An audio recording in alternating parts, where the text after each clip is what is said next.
The lunchroom erupted in laughter, a cruel chorus that pinned Mia to her seat like a spotlight on a trembling performer.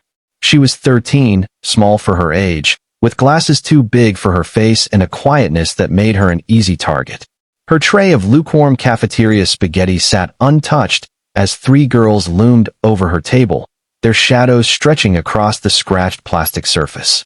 The leader, Kaylee, smirked, her eyes glinting with the kind of malice only middle school hierarchies could breed. "Nice shirt, Mia," Kaylee sneered, flicking the collar of Mia's faded blue blouse, a hand-me-down from her older sister. Before Mia could react, Kaylee's fingers curled into the fabric and yanked. The sound of ripping cloth silenced the room for a split second before the laughter roared louder. Mia's face burned as she clutched the torn pieces to her chest, her heart hammering so hard she thought it might break her ribs. But something else stirred inside her. A spark, a memory of her father's voice, steady and sure, teaching her to stand tall. And in that moment, Mia did something no one expected. Mia's life had never been loud. She grew up in a small house on the edge of town, where the grass was more dirt than green and the walls were thin enough to hear her parents' whispered worries about bills. Her father, a former martial arts instructor, had taught her self-defense since she was 6, not because he wanted her to fight, but because he wanted her to feel safe. "Strength isn't about hurting others," he'd say, adjusting her stance in their cramped backyard. "It's about protecting what matters."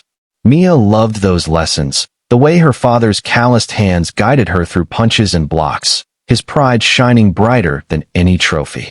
But after he lost his job at the community center, those lessons stopped. He took night shifts at a warehouse, and Mia saw him less, his absence a quiet ache she carried to school each day.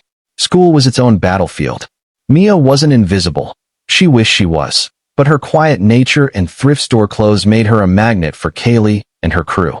Kaylee, with her glossy hair and brand-name sneakers, ruled the 8th grade social scene with a sharp tongue and a knack for spotting weaknesses.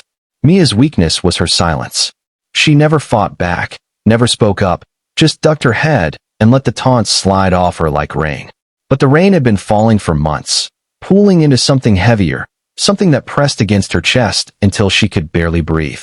That day in the lunchroom, the rip of her shirt wasn't just fabric tearing. It was the sound of something breaking inside her. The laughter stung, but it was the pity in the eyes of the other kids, the ones who looked away, that hurt more. Mia's hands shook as she stood, her torn shirt barely covering her. Kaylee stepped closer, her friends flanking her, their giggles like knives. "What are you gonna do, Mia?" Kaylee taunted, reaching out to tug at the shredded fabric again. Mia's body moved before her mind caught up. Her father's lessons flooded back. Feet planted, shoulders squared, fist tight. Her punch landed square on Kaylee's jaw, not hard enough to do real damage, but enough to send the taller girl stumbling back, eyes wide with shock. The lunchroom froze. Kaylee's friend, Tara, lunged forward, but Mia was ready. She sidestepped, using Tara's momentum to push her into a chair. The third girl hesitated, then backed off. Mia stood there, breathing hard, her torn shirt flapping, but her eyes steady for the first time in months. The aftermath was chaos. Teachers rushed in, pulling Mia and Kaylee apart. The principal's office was a blur of stern voices and paperwork. Mia's mother arrived, her face pale with worry but her eyes flashing with a quiet pride when Mia explained what happened. She didn't start it, her mother said, her voice firm despite the tremble in her hands. But she finished it. Kaylee's parents were louder, demanding suspensions, but the school's security cameras told the truth. Kaylee had crossed a line, and Mia had defended herself. Mia got a 3-day suspension, a consequence she accepted without argument. Kaylee got a week, and a reputation that wasn't as shiny as it used to be. Coming back to school was harder than Mia expected. The whispers followed her, but they were different now, less mocking, more curious. Some kids avoided her, others stared, and a few, like her lab partner Ethan, gave her shy nods of respect. Ethan was quiet like Mia, a skinny kid with a stutter who spent most of his time sketching in a notebook. "That was pretty cool," he mumbled one day, passing her a pencil she'd dropped. Mia smiled, a small thing, but it felt like a crack in the wall she'd built around herself. The challenge wasn't just the stares or the gossip. It was the weight of what she'd done.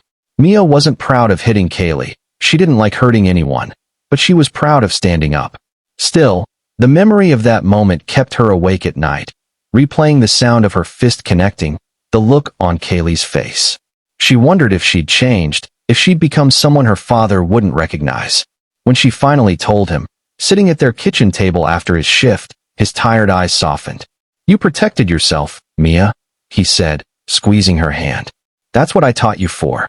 He started teaching her again, early mornings before school, showing her new moves, not just to defend, but to carry herself with confidence. Kaylee didn't stop being Kaylee. She still strutted through the halls, but her taunts lost their edge. Mia wasn't her target anymore, not because Kaylee had changed, but because Mia had. She walked taller, spoke a little louder, even joined the school's martial arts club, where she found kids like Ethan who didn't care about her clothes or her quietness. The club became her sanctuary, a place where she could practice her kicks and blocks without fear of judgment. Her instructor, Miss Carter, saw her potential and pushed her to compete. Mia was nervous, but the first time she stepped onto a mat at a local tournament, she felt her father's lessons in every move. She didn't win, but she placed third, and the weight of the bronze medal around her neck felt like a promise she'd made to herself. The real challenge came months later, when Kaylee's younger sister, Sophie, joined the martial arts club. Sophie was shy, nothing like her sister, and Mia saw her own younger self in the girl's nervous glances.